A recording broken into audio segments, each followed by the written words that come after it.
안녕하세요. 책 읽어주는 여자 에셀의 박미경입니다.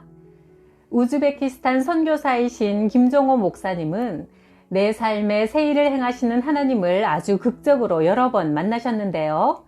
그 놀라운 이야기 한번 들어보세요.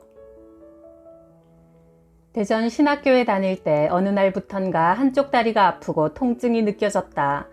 며칠이 지나자 다리에 마비 증세가 느껴지며 말라가기 시작했다. 의사도 원인을 모르겠고 병명이 나오지 않는다고 했다. 교회 성도들도 내 다리를 보고 왜 그렇게 자꾸 말라가요 걱정했다. 마치 바늘로 콕콕 찔러대듯이 무릎이 아팠다. 시간이 지날수록 한쪽 다리가 다른 쪽 다리와 크게 차이나게 말라가고 있었다. 한 달쯤 되었을 때 성령님의 감동이 왔다. 하나님께 시간을 구별하여 기도하라. 충남 홍성에서 그 먼 오살리 기도원으로 당장 올라갔다. 3일 금식을 작정하고 기도굴에서 이틀째 기도할 때 아주 부드럽고도 분명한 하나님의 음성이 들렸다. 네가 신학생이 아니냐. 내 일을 감당할 신학생이 무릎을 꿇고 기도하지 않으니 내가 네 무릎을 칠 수밖에 없지 않느냐. 회개와 감사를 동반한 3일간의 금식을 마치고 기도원에서 내려왔다. 그리고 일주일이 지났을 때 언제 그랬나 싶을 정도로 다리가 본래 상태로 회복되었다. 그날 이후 지금까지 기도는 내 삶의 중심이 되었다. 신학교 2학년 때 하루는 잠시 영적인 흔들림 속에서 아내에게 이렇게 제안했다. 신학교 그만두고 시골 한적한 곳으로 내려가서 소와 양을 키우며 살자. 아내는 울며 극구 말렸지만 이미 각오한 내 고집을 꺾을 수 없었다. 다른 학생들은 기말고사 준비에 분주한 어느 날 밤 나는 홀로 캄캄한 예배실로 가서 주님 오늘이 이곳에서의 마지막 밤입니다 라며 긴 의자에 드러누웠다. 잠시 후 갑자기 후배인 조성원 전도사가 내게 다가오더니 다짜고짜 말했다. 선배님 여기서 뭐 하십니까? 다음 주면 시험인데 준비하셔야죠. 네, 좀 쉬고 있습니다. 그래도 다음 주가 시험인데 가서 공부하시지요. 괜찮습니다. 전도사님 가서 공부하세요. 그럼 제가 한마디만 하고 가겠습니다. 어떤 목사님이 계셨습니다. 그분이 어느 날 목회를 그만하겠다고 결심하고 차에 가족을 태우고 고속도로에 나왔다고 합니다. 그런데 마침 그때 달려오던 화물차와 충돌하면서 그 자리에서 그만 목사님 일가족이 죽었다고 합니다. 나는 후배에게 그 소리를 듣는 순간 무서울이 많지 온몸이 전율했다. 강력한 전기에 감전된 듯 했다. 그렇게 두려웠던 적이 없었다. 만약 내가 신학교를 포기하고 이대로 하산해버리는 순간 하나님이 나를 치실 거라는 강렬한 두려움이 엄습했다. 후배의 말에 누워있던 자리에서 벌떡 몸을 일으켰다. 그러자 후배가 내 손을 붙잡았다. 앞으로 큰일 하실 분이 여기서 이러고 계시면 안 되죠. 이 한마디에 주체할 수 없는 눈물이 쏟아졌다. 그날 감사해서 울고 또 울었다. 이 못난 죄인을 포기하지 않으시는 하나님의 사랑과 인자하심 때문에 울고 또 울었다. 눈물을 씻고 밤 11시 신학생들이 공부하는 열람실로 들어왔다. 후배 신피로 전도사가 종이 한 장을 건넸다. 이사야 43장 1절에서 3절의 내용이었다. 너를 창조하신 하나님께서 지금 말씀하신다. 너는 두려워하지 말라. 내가 너를 구원하였고 내가 너를 지명하여 불렀으니 너는 내 것이라. 나는 또 울었다. 회개와 감사의 눈물이었다. 이후 지금까지 목회하면서 힘들고 어려운 상황이 많았으나 주님 곁을 떠난다는 생각은 한 번도 해본 적이 없다. 천국 가는 그날까지 주님과의 동행은 계속될 것이다. 하나님, 이 못난 죄인을 통해 무슨 영광 받으실 것이 있으시다고 이렇게까지 저를 사랑하십니까? 자주 고백하고 거듭 고백하게 되는 내 신앙의 고백이다. 나는 무당집에서 태어났다. 어머니가 무당이어서 집에는 지옥 마왕 같은 무서운 형상과 동자들이 그려진 탱화가 걸려 있었고 불상이 모셔져 있었다. 1978년에 성탄절 새벽 2시경 조용하던 문 밖에서 노래소리가 들려왔다. 고요한 밤 거룩한 밤. 주무시던 어머니가 지금이 몇 시인데 정신없는 놈들이 있느냐며 불이 나게 대문 쪽으로 달려나가셨다. 누구냐? 이 한밤중에 남의 집 대문 앞에 와서 떠드는 놈들이. 어머니의 환한 얼굴과 맞닥뜨린 학생들이 당황하여 형님의 이름을 말했다. 김종희 회장님 댁 아닙니까? 내 아들인데 너희는 누구냐? 저희는 읍내교회에서 왔는데요. 교회? 우리 아들 교회 안 다닌다. 아닌데요. 아드님이 저희 교회 고등부 회장이신데요. 얼마나 열심이신데요. 뭐? 어쨌든 우린 교회 안 다니니까 썩 돌아가라. 이 사건은 우리 집안의 영적 전쟁의 신호탄이 되었다. 다음날 밥상 앞에서 어머니가 먼저 입을 떼셨다. 너 솔직히 말해라. 교회 다니냐? 예. 아니 이 자식이 너 무당집에서 예수 믿으면 망하는 거 몰라? 당시 어머니는 구타로 찾아오는 사람들의 얼굴만 봐도 왜 오는지 이유를 아실 정도로 신통력이 있으셨다. 아닙니다 어머니. 예수님 믿으면 망하지 않고 오히려 구원을 받습니다. 아버지가 그때 상을 뒤집어 엎고 막대기로 형을 때리셨다. 계속되는 영적 전쟁에서 형님은 조금도 물러설 기미를 보이지 않았다. 형님이 계속 핍박당하던 1979년 여름, 마침내 하나님의 주권적인 구원의 역사가 시작되었다. 벽에 걸린 큰 괴종시계가 밤 11시를 알리자 주무시던 어머니가 갑자기 머리가 아프다며 자리에서 벌떡 일어나셨다. 나무아미타불 관세음보살. 11시 50분 어머니가 갑자기 악! 소리를 지르며 뒤로 벌러덩 넘어가셨다. 마치 권투 선수가 KO 당할 때와 똑같은 장면이었다. 아버지는 종호야 네 엄마 죽은 것 같다며 꼼짝 않고 누워 계신 어머니를 이리저리 살피셨다. 그리고 10분 뒤 괴종시계가 자정을 알렸다. 12번의 타종이 멈추는 순간 마치 시체 같았던 어머니 입에서 하나님이라는 말이 튀어나왔다. 자리에서 벌떡 일어난 어머니는 방문을 열고 보름달이 환하게 내리비치는 마루에 무릎을 꿇더니 통곡과 회개의 말을 쏟아내기 시작했다.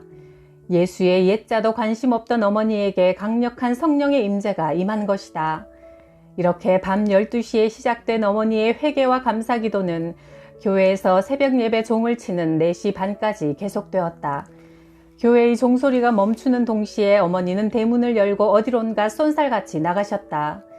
아침 7시경 어머니가 집으로 돌아오셨는데 발을 보니 흙으로 범벅이 되어 있었다. 엄마 어디 다녀오셨어요? 교회 가서 새벽 예배 드리고 왔다. 교회가 어디 있는지 몰랐는데 내 속에서 이끄는 힘이 읍내교회로 인도하여 그곳에서 예배 드리고 왔다. 어머니가 처음으로 하나님을 만나고 예배 드린 교회는 우리 집에서 걸어서 30분 거리에 있던 대한예수교 장로회 소향교회였다. 당시 담임교역자는 김철중 전도사님이셨고 작년 50여 명이 출석하던 시골의 작은 교회였다. 어머니가 교회를 다녀오신 그날 오후 옆집 정식이 할머니가 우리 집에 찾아오셨다. 이분도 어머니의 영향을 받아 절에 열심히 다니던 분이었는데 어머니에게 물으셨다. 어젯밤 이 집에 무슨 일 있었나? 왜요? 글쎄 어제 새벽에 큰 소리가 들려 무슨 일인가 싶어 나와봤지. 그런데 이 집을 쳐다보니 이 집 지붕 위에 빨갛게 불붙은 큰 나무 십자가가 박혀있는 게 아닌가. 불은 붙었는데 나무가 타지는 않고 내가 그것을 보고 얼마나 놀랬던지 내가 그걸 보고 쓰러졌나 봐. 우리 며느리랑 아들이 나를 방으로 데려다 눕혀놨다는데 낮에야 깨어났어. 무슨 일이 있었나? 예수님을 만난 어머니의 삶에는 많은 변화가 있었다. 어머니는 예수님을 만나기 전에 술을 엄청 드셨다. 술에 취해 동네방네 떠나가도록 내 이름을 부르며 동네길을 돌아다녀 어머니 때문에 부끄러울 때도 참 많았다. 어머니는 전봇대에 옷을 벗어 걸고 길에서 누워 자려고 하신 적도 있었다. 그런 어머니가 예수님을 만난 후 어느 날 속상한 일이 있어 막걸리 한 대접을 들이키는 순간 으악! 으악! 컥! 컥! 하시며 예전에 그렇게 잘 드시던 막걸리를 다 토해내셨다. 어머니가 몹시 놀란 표정으로 말씀하셨다. 하나님께서 이런 모습을 정말 싫어하시는구나. 다시는 마시면 안 되겠다. 구원받은 성도들의 몸은 정말 예수님의 피로 씻은 거룩한 성령님의 성전임에 틀림없다. 어머니가 예수님을 믿으신 지 4년 정도 되었을 때 내 나이는 19살이었다. 하루는 어머니가 하실 말씀이 있으시다며 입을 여셨다. 종호야, 내가 하는 말을 잘 들어라. 하나님께서 너에게 주시는 3가지 약속이다. 첫째, 하나님께서 앞으로 너를 목사로 세우실 것이다. 어머니 말씀에 순간 웃음이 났다. 나는 영화배우가 되고 싶은 꿈이 있었기 때문에 어머니 말씀이 생뚱맞게 들렸다. 어머니가 계속 말씀하셨다. 그리고 둘째, 네가 군대에 현역으로 가지 못할 것이다. 제 병력 신건 기록을 보면 1급 현역 대상으로 되어 있는데요. 그래도 너는 현역으로 군대에 못 가는 상황이 생길 것이다. 마지막 셋째로 너에게 아들을 주실 것이다. 이것이 너에게 주는 하나님의 약속이시다. 사실 당시 어머니 말씀은 내 귀에 하나도 들어오지 않았다. 어머니는 하나님을 만난 후 하루도 쉬지 않고 대청마루에서 새벽 저녁마다 기도를 드리셨다. 내가 어머니 말씀을 들은 지 3개월 뒤 어머니는 소천하셨다. 하나님께서 어머니를 천국으로 부르시던 그 전날 어머니는 미용실을 다녀오셨고 새벽에는 목욕을 하시고 깨끗한 옷을 꺼내 입으셨는데 하나님께서 그날 오후 어머니의 영혼을 불러가셨다. 아름다운 소천이었다. 그 후 나는 어머니의 예언적인 유언대로 홀아버지를 모셔야 되는 상황에서 갑작스럽게 방위 입영 통지서를 받았다. 그리고 21살에 결혼해 아들을 얻었고 1997년 목사가 되었다. 1988년 내가 신학교에 입학하자 아내는 성도들이 하는 말 때문에 큰 아픔을 겪게 되었다. 사모될 사람은 기도를 많이 해야 돼. 사모될 사람은 성경을 많이 알아야 남을 가르칠 수 있어. 입만 열면 사모될 사람이 사모될 사람은 하니 심각한 정신적 스트레스를 받았다. 아내는 부족한 자신이 죽는 길만이 나를 위한 거라고 생각해 죽으려고 몰래 밤에 나간 적도 있었다고 한다. 그때 목숨을 끊으려고 칠흑 같은 어둠 속에서 울고 있던 아내에게 하나님께서 이런 음성을 들려주셨다. 사모는 물론 기도 많이 하는 것이 필요하다. 성경 많이 아는 것도 중요하다. 그러나 사모에게 있어 가장 중요한 것은 사랑이다. 사랑이 없으면 아무 소용이 없단다. 목사의 아내에게 가장 필요한 것은 사랑이다. 이와 같은 성령님의 감동에 감사하여 펑펑 울고 난 뒤 지금까지 이 문제로 마음 아파해 본 적이 없다. 12년 만에 우리 부부를 찾아온 이복 누님이 이런 말을 남기고 미국으로 출국했다.